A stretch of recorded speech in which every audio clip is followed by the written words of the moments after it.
va a haber más guerras. Pero para este tiempo, mis amados hermanos, para el tiempo que estamos estudiando, es una guerra sin precedente, mis amados hermanos, ¿no? Recuerden una cosa, hablando de también de quién está no solo permitiendo, no es como que, ay, ya se me soltaron aquí a pelearse los de China contra los de Estados Unidos, ay, ya, no, Dios siempre está en control de todo. Y la pregunta es, si tú no crees que Dios está en control de todo, ¿quién está desatando los sellos? Ay, se me cayó y se rompió el segundo sello. No, no dice eso el texto. Llegó el que es digno a desatar el sello segundo. Y este sello, quien lo desata es el Cordero, es el que trae el juicio, ¿no? Nuestro maravilloso y soberano Dios moviendo las cosas. ¿Por qué? Por su soberanía. Mis amados hermanos, por eso este estudio no puede ser para todo el mundo, no puede ser para gente que apenas va comenzando, porque estamos hablando de viandas, estamos hablando de carne, estamos hablando de cosas muy profundas. Y hay gente que apenas está entendiendo lo que es la misericordia de Dios y el amor de Dios y la justicia en la persona de Jesús, que son temas bien profundos, ¿eh? Y apenas los está entendiendo. Llegar a esto, pues puede ser que se indigesten algunas personas, ¿no? Entonces solamente reitero, es Jesús rompiendo el sello para que se desate. Si Jesús no lo rompe, no se desata. Y si no se desata, nunca llega el fin. Y si no llega el fin, nunca vas a estar con tu Señor. Y si no vas a estar con tu Señor, van a ser nuestra fe. ¿Para qué entonces, si esperamos con ansia el regreso de nuestro Señor? Juan observó también que a este jinete, como ya les decía, se les da una espada, una macaria, ¿no? Es una espada corta y punzante. Esta sí es la que viste, la del gladiador, que lleva al soldado romano en la batalla, ¿no? Pero también era un arma muy comúnmente llevada por asesinos, porque era corta, fácil de llevar, fácil de blandir, fácil de mover, no necesitaba mucha pericia. La misión muestra una gran espada. ¿Por qué gran espada? No grande en tamaño, sino grande en magnitud, en la destrucción que va a traer. ¿Sale? No es como la rompalla de Jesús, que es una espada enorme y tiene que ver con nada, se sale de la justicia del Cordero, nadie va a escapar a la espada que sale de la boca del Señor, sino que esta es una espada que va a venir a dar guerra y a lastimar a muchas personas, y de manera que la falsa paz del anticristo se va a disolver en medio de este remolino de guerras, asesinatos, revueltas, rebeliones, muerte y masacre, ¿no? Fíjate qué interesante, hablando del anticristo, él es el quien provee de la falsa paz. Él está, ay, todo está en paz, pero cuando las guerras estallen y se sabe que va a ser a nivel mundial, no le va a quedar más que recurrir a la guerra. Esto nos habla Daniel capítulo 8, 24, bueno, vamos a leerlo desde el 23 hasta el 25. Si tú quieres saber más del anticristo, tienes que leer Daniel. Hay mucho que habla Daniel, mucho material, ¿no? Que tú sepas, porque bueno, pues hay algunas personas que tienen una fascinación, no sé por qué, digo, toda la escritura es inspirada por Dios y esto es parte de la palabra de Dios, pero como que le ponen mucho interés a y a este estudio específicamente, muchas personas tienen esta fascinación. Vamos a Daniel 8, mis amados hermanos, ya saben que yo también trato siempre de ponerlo aquí en pantalla por si tú no tienes acceso a tu Biblia, ¿no? Lo voy a leer y a propósito lo voy a leer en dos versiones, mis queridos hermanos. Y al fin del reinado de estos, ¿cuáles son estos? Pues los cuatro imperios de los que habla Daniel, bueno, los que Dios le muestra a Daniel y que Daniel se los dice a Nabucodonosor, rey de Babilonia, que es Babilonia, Medo-Persa, Alejandría y Roma. Dice, y al fin del reinado de estos, cuando los transgresores lleguen al colmo, se levantará un rey altivo de rostro y entendido en enigmas, y su poder se fortalecerá, mas no con fuerza propia, como te decía yo. Le van a dar todo, y causará grandes ruinas y prosperará y hará arbitrariamente y destruirá a los fuertes y al pueblo de los santos. Ahorita vamos a hablar de eso. Con su sagacidad hará prosperar el engaño en su mano y en su corazón se engrandecerá y sin aviso destruirá a muchos y se levantará contra el príncipe de los príncipes, pero será quebrantado, aunque no por mano humana. Quiero leértelo en NTV porque es un poquito la paráfrasis más fácil de entender. Al final de sus reinados, cuando el pecado llegue al colmo de su maldad, subirá al poder un rey brutal, un maestro de la intriga, se volverá muy fuerte, pero no por su propio poder. Provocará una tremenda cantidad de destrucción y tendrá éxito en todo lo que emprenda. Destruirá a líderes poderosos y arrastrará al pueblo santo. Será un maestro del engaño, déjenme subirla acá, y se volverá arrogante, destruirá a muchos de golpe, hasta entrará en batalla con el príncipe de príncipes, pero será quebrantado, aunque no por poder humano. Pues como verás, el anticristo no fomenta la guerra como tal, pero al ver que se ha levantado el segundo jinete del apocalipsis, que es la guerra, entonces la va a utilizar para tratar de mantener la hegemonía, el poder, tratar de mantenerse en el trono, entonces va a hacer todas estas atrocidades. Algo que me llamó mucha atención, hermanos, y si prestamos atención a estas señales, es que para aquel tiempo muchos del pueblo de Dios, los que hayan quedado después del arpazo, después del arrebatamiento, y que hayan creído, van a pelearse contra este ser y contra esta organización que lo respalda, ¿no? Incluso este ser va a tratar de hacer guerra no solo con los hijos del rey que estén aquí en la tierra todavía, porque pues creyeron después del arrebatamiento, sino que también va a tratar de hacer guerra contra el Mesías y va a ser derrotado, pero no va a ser una mano, no va a venir un José, no va a venir un Moisés, no va a venir, no va a venir un caudillo, no va a venir un, como en el tiempo de los jueces o un Moisés que libera al pueblo, no, el Señor mismo se va a hacer cargo de él. En Daniel capítulo 11, versículos 36 al 45, híjole, no sé si leértelo, porque pues es un chorro de información. Sí, lo voy a hacer. Te lo voy a leer nada más, pon mucha atención. Dice, y el rey hará su voluntad y se ensoberbecerá y se engrandecerá sobre todo Dios y contra el Dios de dioses hablará maravillas y prosperará hasta que sea consumada la ira, porque lo determinado se cumplirá. Del Dios de sus padres no hará caso, ni del amor de las mujeres. Escucha esto, voy a volver a leerlo. Del Dios de sus padres no hará caso. Mira, yo sé que en la Biblia no hay mayúsculas y minúsculas, yo no sé si tú sabías eso. Por ejemplo, en el griego koinex se maneja en los escritos más antiguos que tenemos de la Biblia completa, porque la Biblia completa la tenemos completita en los manuscritos más antiguos completos, está en griego, el Códice Sinaítico o el Códice Vaticano.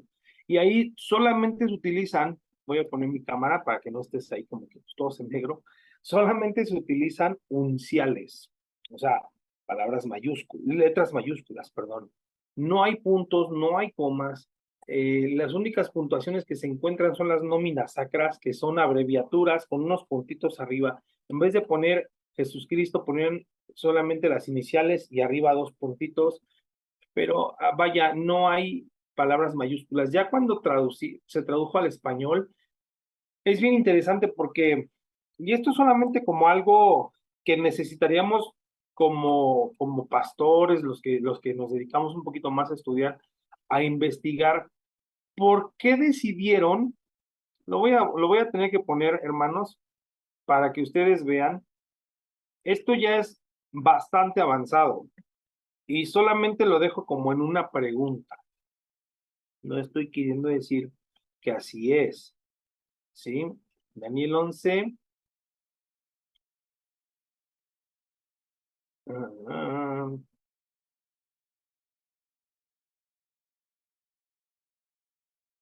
Dice, fíjense qué interesante, ahí se está viendo. Dice Daniel 11:37 en la Reina Valera, que es la Biblia que nosotros utilizamos, y ahorita voy a ver la Biblia de las Américas, que es otra transliteración que me gusta mucho. Dice, y, hermanos, yo ya había estudiado esto, pero no había caído en cuenta, y es solamente una observación. Está hablando del anticristo, y ahorita vamos a retomar el texto, del que, del Dios de sus padres no hará caso. Un Dios de sus padres, con letra mayúscula lo ponen aquí, aunque reitero, el texto más antiguo que tenemos está en griego, koine, y ahí solo se utilizan unciales. Las cursivas, como tú y yo las conocemos, es decir, las minúsculas, no se utilizaron hasta el medio, bueno, después de siglo 11 o 12, que tengo entendido, no recuerdo bien ahora, que le llamamos el griego medieval, y no con el medioevo, pero antes, en el tiempo de Cristo, 300 años antes y 350 años después, el idioma original era griego, el idioma que todo el mundo utilizaba era el griego koine, había 4 tipos de griego, no vamos a entrar en detalles, pero aquí no era clásico, jónico, ático, era koine, que era el más vulgar de todos, pero cuando se traduce al español se utiliza la palabra el Dios, y es solamente un Dios. Pero cuando habla acá de que no respetará a Dios alguno, Reina Valera lo pone con una D minúscula, haciendo alusión a ninguna deidad. Al punto al que yo quiero llegar, y eso lo como pregunta para que tú lo cheques, es si quizás se nos está dando la posibilidad o se nos está dejando ver, ojo, no estoy diciendo que así sea, reitero, solamente es algo que nos surge la duda, que probablemente hablando del anticristo, la familia, los padres o los antepasados de él tienen conocimiento del Dios vivo o pueden llegar a ser creyentes, ¿no? Dice, aunque acá, en la Biblia de las Américas, sí ponen, no le importarán los dioses de sus padres, ya no hablan de uno, sino de varios, entonces aquí yo tendría que irme a la gramática, a ver cómo está escrito en el original y accesar, no lo hice porque es un tema de mucho estudio, accesar a ver qué palabra es la que utilizaron en los textos más antiguos, o lo que llaman algunos teólogos, no sé por qué le llaman en los mejores textos, como si hubiera peores textos. Toda la escritura es inspirada por Dios, se han encontrado muchos textos, y de todos los que se han encontrado, no hay variaciones. No sé por qué los teólogos, algunos llaman los mejores. Creo saber por qué, pero no es tema de discusión ahora. Bien, regresando entonces, solamente, bueno, vemos a una persona malvada que parece indicarnos que había gente detrás de él, tomando en cuenta Reina Valera 60 como lo pone, dice, del Dios de sus padres no hará caso, ni del amor de las mujeres, ni respetará a Dios alguno. Es un ser que no se va a dejar cautivar ni a seducir, ni por el amor a Dios, ni por el amor de una pareja, de una mujer, o tampoco porque la hormona le gana a la neurona. No, no, no. Él sabe cuál es su plan y lo que quiere. Y voy a regresar a ese tema. Solamente la otra pregunta queda como tal. ¿Será acaso los antepasados? ¿Y saben qué? Probablemente no lo vamos a llegar a saber, ¿no? Cuando se destape, no te preocupes que todos aquellos que hemos confiado en Cristo como Señor y Salvador, según las Escrituras, lo que creemos y sostenemos por fe y por evidencias bíblicas contundentes, ya no vamos a estar aquí. Bien, regresando entonces, del Dios de sus padres no hará caso, voy a volver a leer, y el rey hará su voluntad y se ensorbecerá y se engrandecerá sobre todo Dios, y contra el Dios de los dioses hablará maravillas y prosperará hasta que sea consumada la ira, porque lo determinado se cumplirá. Del Dios de sus padres no hará caso, ni del amor de las mujeres, ni respetará a Dios alguno, porque sobre todo se engrandecerá, mas honrará en su lugar al Dios de las fortalezas, Dios que sus padres no conocieron, lo honrará con oro y plata y con piedras preciosas y con cosas de gran precio. Con un Dios ajeno será de fortalezas más inexpugnables y colmará de honores a los que le reconozcan y por precio repartirá la tierra. Interesante. Pero al cabo del tiempo, el rey del sur contenderá con el rey del norte, se levantará contra él como una tempestad, con carros y gente de a caballo y muchas naves, y entrará por las tierras, se inundará y pasará. Y entrará la tierra gloriosa, y muchas provincias caerán, mas éstas escaparán de su mano, Edom y Moab y la mayoría de los hijos de Amón. que pondrá su mano contra las tierras, y no escapará el país de Egipto. Y se apoderará de los tesoros de oro y plata, y de todas las cosas preciosas de Egipto, y los de Libia y los de Etiopía le seguirán. Pero noticias del oriente y del norte lo atemorizarán, y saldrá con gran ira para destruir y matar a muchos, y plantará tiendas de su palacio entre los mares y en el monte glorioso y santo, mas llegará a su fin y no tendrá quien le ayude. Fíjate nada más cuántas cosas nos hablan, porque hay gente que me dice, es que yo quisiera saber más del dictador del futuro. Ahí está. Inclusive habla de reinos del otro lado del mar. Dice, es que Estados Unidos no aparece, hermano. Entonces yo creo que una personita a la que quiero mucho me decía, ¿será que Estados Unidos tiene que desaparecer? No, hombre, va a ir a otros horizontes. En aquel tiempo no se conocía qué había del otro lado del mar. Pero ¿qué dice acá el texto?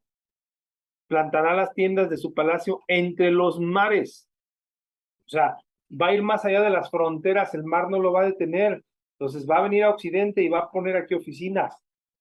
Va a estar en Oriente, va a estar en el Medio Oriente, va a estar en África, va a estar en todos los continentes, va a tener oficinas esta persona. Y obviamente va a haber gente que se va a levantar a contender contra él, no todo va a ser, ay, todo el mundo lo va a querer, la gente se va a dar cuenta que es un engañador, que es un mentiroso, que está empoderado. Así como en la escala, hablamos de Hitler, así una escala muy pequeñita, este va a ser en un nivel superlativo. Pero ¿qué creen? Va a tener pues ahí oposición. Y hay textos, no los vamos a ver por cuestión de tiempo, en donde dice que los hijos de Israel se van a levantar contra él, pero no van a prevalecer. Aquí déjamela, por favor. No van a prevalecer. Bueno, híjole, esto está tremendo. Ya nos dimos cuenta, empieza una falsa paz, concluye el tiempo de falsa paz, en donde ya está instaurado este ser, comienza un tiempo de guerra en donde ahora sí va a tener que meter las manos, va a tratar de dominar al mundo, va a extenderse a otras naciones, va a tener oficinas en otras naciones, dominio en otras partes, porque pueblos se le han dado su dominio, y después de eso va a haber reyes que se van a levantar contra él, también los creyentes y los judíos que ya no lo reconocen. Acuérdate que él vino a engañar a decir que él era el Mesías. Y cuando empieza a rechazar adoración a Dios, dice el texto en el libro de Daniel que se hace pasar por Dios, y también en primera y segunda de Tesalonicenses dice que va a hacerse pasar por Dios y a mandar, va a decretar que todo mundo lo adore como Dios. Es cuando llegará a su fin. Una pequeña anotación. Las guerras que comienzan con la apertura del segundo sello, mis amados hermanos, van a durar por un breve tiempo antes de la llegada del reino milenial. Acuérdense que todo esto va a pasar en un espacio de 7 años y apenas estamos en el segundo sello. Son 7 sellos, son 7 copas, 7 trompetas. También por ahí me decían, es que escucharon una trompeta en el cielo. A ver, tienen que pasar primero los 7 sellos. Si tú escuchaste una trompeta, a lo mejor era el sonido, la changa que estaba tocando una canción de cumbia, pero no es una de las trompetas de Dios. Tienen que pasar los 7 sellos primero. Entonces, bueno, tercer sello, vámonos al tercer y último sello que nos va a dar tiempo acá. Cuando abrió el tercer sello, oí al tercer ser viviente que decía, ven y mira, una vez más, los seres vivientes, ¿cuáles? Pues los que están ahí con el Cordero, hay 24 ancianos, 4 seres vivientes, y este es el tercero que le dice, ven y mira. Y miré, y he aquí un caballo negro, y el que lo montaba tenía una balanza en la mano. El tercer sello, voy a proseguir ahorita, primer sello, y lo reitero porque así debe de ser, para que no se nos olvide. Siempre en materia de homilética se nos dice, cuando vas a presentar, di lo que vas a decir, dilo y después recuerda lo que dijiste. Entonces, primer sello, una falsa paz. Segundo sello, una guerra tremenda. Tercer sello, ¿qué viene después de una guerra, mis amados hermanos? Pues viene necesidad, viene hambre. Entonces dice, he aquí un caballo negro, y el que lo montaba tenía una balanza en la mano y oí una voz de en medio de los cuatro seres vivientes que decía, 2 libras de trigo por un denario y 6 libras de cebada por un denario, pero no toques, no dañes el aceite ni el vino. Apocalipsis 6 del 5 al 6. El hambre, mis queridos hermanos, es la consecuencia, es lo que sigue después de una guerra a nivel mundial. Ya el mundo ha convulsionado 2 veces, ¿no? Y sabemos que después de una guerra tan grande, pues viene una crisis tremenda, falta de alimentos, no hay dinero. Vamos a ver entonces, ¿no? Imagínate gente que dejó las parcelas y dejó las tierras para irse a la guerra, gente que fue asesinada, gente que le quitaron todo, desabasto. Amados hermanos, ahora en la pandemia, que no fue una cuestión de guerra, hubo desabasto, hubo especuladores que abusaron y ahorita vamos a ver cómo están acá los especuladores. A mí me llamaba la atención cómo la gente se metían, iban a las tiendas, y tú te acuerdas, hace 2 años y medio, y la gente iba a las tiendas y se llevó el papel del baño. O sea, y tú decías, ¿por qué la gente? Pues no sé, pero si él se está llevando 2 paquetes de rollo y otros 2 abajo y otros 2 aquí en medio, pues yo me llevo, y toda la gente se empezó a llevar, empieza la neurosis colectiva, empieza el estrés colectivo, empiezan a escasearse las cosas, se acaba el dinero, se acaban los alimentos, y entonces, bueno, pues viene una hambruna tremenda. El caballo negro simboliza, o el negro, el judío siempre lo simbolizaba con el hambre, o sea, lo asociaba el blanco con paz, en este caso una falsa paz, el rojo con sangre, el negro con hambre, ¿no? Eh, pues Jesús ya nos dijo, ya nos profetizó en Mateo 24:7, porque se levantará nación contra nación, reino contra reino, y luego dice, y habrá pestes, ahorita lo vamos a ver en el siguiente caballo, o lo vamos a ver esta semana, vamos a ver en la siguiente entrega, hambres y terremotos en diferentes lugares. Ahí está la palabra hambre, ¿no? Ahora bien, el hambre es interesante, mis amados hermanos. Dios lo ha utilizado muchas veces como juicio, como un juicio. Vamos a ver ahí, le voy a pedir de favor que me acompañe a Levítico 26, Levítico capítulo 26, versículo 26. Yo quiero constatar que no están dormidos.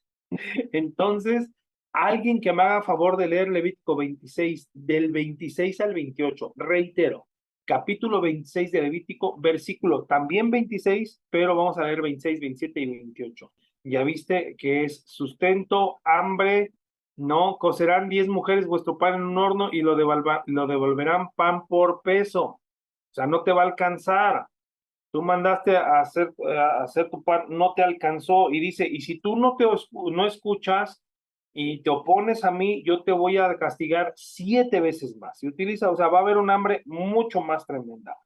Alguien más que me ayude con Segunda Reyes 8:1, Segunda Reyes 8:1. Y alguien más que me busque Jeremías, Marta ya se queda con Segunda Reyes 8:1, Jeremías 16:4. Segunda de Reyes 8:1. Habló Eliseo a aquella mujer y cuyo hijo él había hecho venir, diciendo, levántate, vete tú y tu casa y toda tu casa a vivir donde puedas, porque Jehová ha llamado el hambre, la cual vendrá sobre la tierra por 7 años. De dolorosas enfermedades morirán, no serán plañidos ni enterrados, serán como estiércol sobre la faz de la tierra. Con espada y con hambre serán consumidos, y sus cuerpos servirán de comida a las aves del cielo y a las bestias de la tierra. Porque así ha dicho Jehová, no entres en casa de luto ni vayas a lamentar, ni los consueles, porque yo he quitado mi paz de este pueblo, dice Jehová, mi misericordia y mis piedades. Morirán en esta tierra grandes y pequeños, no se enterrarán, ni los plañirán, ni se rasgarán, ni se raerán los cabellos por ellos. Qué interesante que en este último versículo que leyó Saraí, gracias Marta, gracias David, vienen la palabra espada y hambre de la mano. En el versículo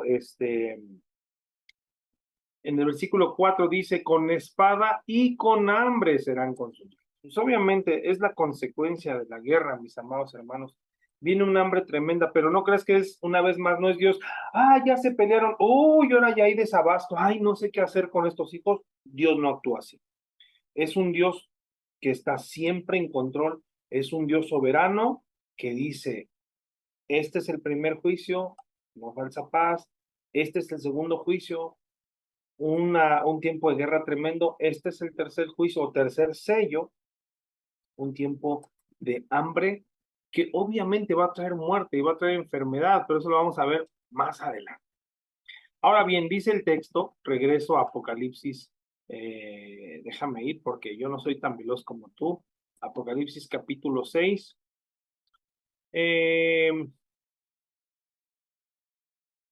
Cuando abrió el tercer sello, oí al tercer ser viviente que decía, ven y mira aquí un caballo negro y que lo montaba tenía una balanza en la mano. ¿Por qué tiene una balanza en la mano? Bueno, nos está hablando de ración. Amados hermanos, qué triste es que hoy en día haya gobiernos que racionan a su pueblo. Ustedes saben a qué tipo de pueblos me estoy refiriendo. Es un país que amamos muchísimo entre varios. Es un país que el mismo gobierno no te permite que tengas una vaca y que la puedas ordeñar, te quita la vaca o te pone a ordeñar la vaca y te pide cierto número de litros y a ti te da un vale para que vayas a cambiarlo por leche cuando que tú eres el que la produces y todavía dicen que tienen un bloqueo. No hay tal bloqueo, hay hoteles de 5 estrellas en donde están, y hoteles gringos, o sea, este pueblo sí puede comerciar con otros pueblos, comercia con Chile, con México, con Estados Unidos, con Canadá, obviamente con Rusia. Pero amados, es tan triste ver esta ración. Bueno, en ese momento va a ser a nivel mundial. Va a haber una ración, la tierra va a estar sometida a una necesidad muy grande. ¿No? Ahora, quien está hablando dice, voy a volver a leer el texto, ¿no? Ven y mira, dice, y oí una gran voz de en medio de los 4 seres vivientes. No es una voz de los 4 seres vivientes, es alguien más. ¿Qué posibilidades? Están los 24 ancianos, pero ellos no hablan con una gran voz. Están los 4 seres vivientes, se nos dice que no son los 4 porque sale de en medio de los 4 seres vivientes, lo que puede solamente decirnos que es la voz del juez, la voz del rey, la voz del Todopoderoso que dice 2 libras de trigo por un denario y 6 libras de cebada por un denario, pero no dañes el aceite ni el vino. ¿Qué significa esto, mis amados hermanos? Bueno, fíjate qué interesante. Un denario era el salario que una persona recibía, un obrero, por el trabajo de todo un día. Y bueno, el denario es el salario de un día del obrero promedio. O sea, no del pobre. No sé, no quisiera pensar en el salario mínimo, pero vamos a ver el salario mínimo. Si alguien me dice a través de un mensaje en cuánto está, yo ya le perdí la cuenta. ¿200 pesos al día? Sí. Ok, ahora imagínate esto. Dice así, la voz de nuestro Señor, que es muy probable que sea la voz del Señor o del Cordero, porque también habla en el quinto sello, pero ahorita no lo vamos a ver. 2 libras de trigo por 200 pesos. O sea, vamos a cerrarlo en 1 kilo. 1 kilo de trigo para hacer harina. Todavía hay que procesarlo. Todavía hay que molerlo. Todavía hay que llevarlo a cocer. 1 kilo de trigo te bastaba a ti como trabajador para comer. ¿Cuánto cuesta 1 kilo de trigo? Vamos a pensar de harina de trigo. Lo vamos a hacer ahí,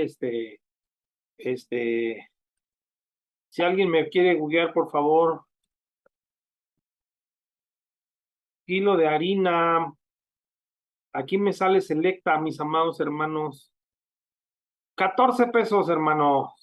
La harina de trigo Great Value, una baratita. ¿Está bien? Porque hay Selecta y hay de otras, ¿no? Pero bueno, esta de a 18 pesos. Te la voy a poner aquí en pantalla, aquí en el Google Shopping. Esta cuesta, a mí aquí ya me dijeron algo. Ya me dijeron que buscan Jeremías, pero eso ya pasó. Esta cuesta, aquí está, 18 pesitos. 1 kilo de harina. ¿Cómo va a estar la situación de difícil? ¿Cómo va a estar el hambre? Que en ese tiempo 1 kilo de harina te va a costar 200 pesos. Digo, para poner, ¿no? Para que te des una idea de cómo va a estar. ¿Quién de ustedes come harina, hermanos? Nada más. Ahora, estamos hablando que en aquel tiempo el kilo de trigo era única y suficiente para una persona. No le va a alcanzar a la gente para darle de comer a papá, mamá, 2 hijos. Olvídate. No va a haber. Van a tener que, entonces, digo, yo no sé si tú te habías dado cuenta de esto, ¿no? Más o menos haciendo la proporción, 1 kilo de harina por 200 pesos. Si estuviéramos hablando al tipo de cambio de nosotros, ¿no? A nuestra moneda, a nuestro salario mínimo como lo tenemos ahorita, ¿no? Un denario, ya dijimos, representa un día de trabajo del obrero común.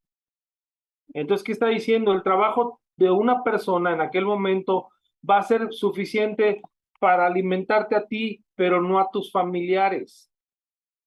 Ahora bien, no vamos a poder comprar para comer nosotros, entonces vamos a comprar, sí, vamos a suponer que somos papá, mamá y un hijo.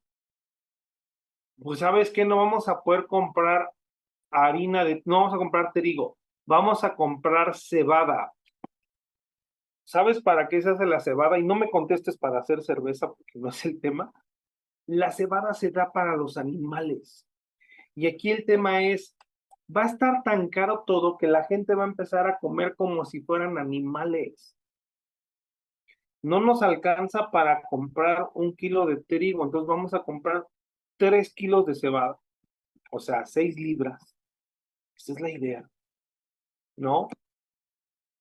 6 libras de cebada por un denario, es decir, vamos a buscarle cómo hacer y qué poder comer, pero qué poder nutricional puede encontrarse en la cebada, mis amados hermanos. Sí, seguramente tienen nutrientes y por ahí alguno que le sepa a las cuestiones alimenticias va a decir, no, sí tiene, pero mira, te puedo asegurar que no tiene suficientes proteínas, no tiene, tal vez carbohidratos sí, ¿no? Pero tiene los nutrientes necesarios. Imagínate esto, por 7 años y cada vez peor. Estamos hablando apenas de el tercer sello. Como te decía, faltan las trompetas y faltan las copas. Y apenas está empezando la tilipsis, la tribulación en el griego. Se va a poner color de hormiga para estas personas, mis amados hermanos. Vas a tener que empezar a comprar comida para puercos, comida para caballos, comida para ganado, porque no va a alcanzar. Esa es la idea. Y por eso la voz dice, 2 libras de trigo por un denario y 6 libras de cebada por un denario. Interesante, porque la voz también dice, pero no dañes el aceite y el vino. ¿A quién le está diciendo y quién le está diciendo? Por esto también sabemos, mis amados hermanos, que quien está hablando manda al jinete, ordena al jinete. ¿Mm? Esta persona que está hablando tiene el poder de ordenar al jinete. Esta misma persona es la que le dio el estéfanos al jinete del caballo blanco, es el que le permitió salir venciendo y para vencer, es el que le dio la espada al del caballo bermejo y le permitió, le otorgó el poder para que las personas se matasen unos a otros. Por eso dice Mateo 24, que se entregarán unos a otros y unos a otros se aborrecerán. Y por ahí más adelante, creo que es el libro de Marcos o Lucas, dice, y los padres aborrecerán a los hijos y los hijos a los padres y entregarán a sus hijos. Eso es una cuestión caótica. Y este tercer jinete no se le da sino una orden y se le dice, va a estar tan dura el hambre que van a estar así los precios, pero tú no dañes, no afectes el precio del vino y el aceite. Empecé a buscar qué decían los comentaristas más serios, mis amados hermanos, Pues el vino y el aceite, uno de ellos, Luis Evis Carballosa, dice que son elementos eh, que solamente tienen acceso a ellos los ricos y son, se utilizan como sí canasta básica, pero también como insumos de salud. Acuérdate que no hay una medicina boyante en ese tiempo, no hay avance tecnológico todavía.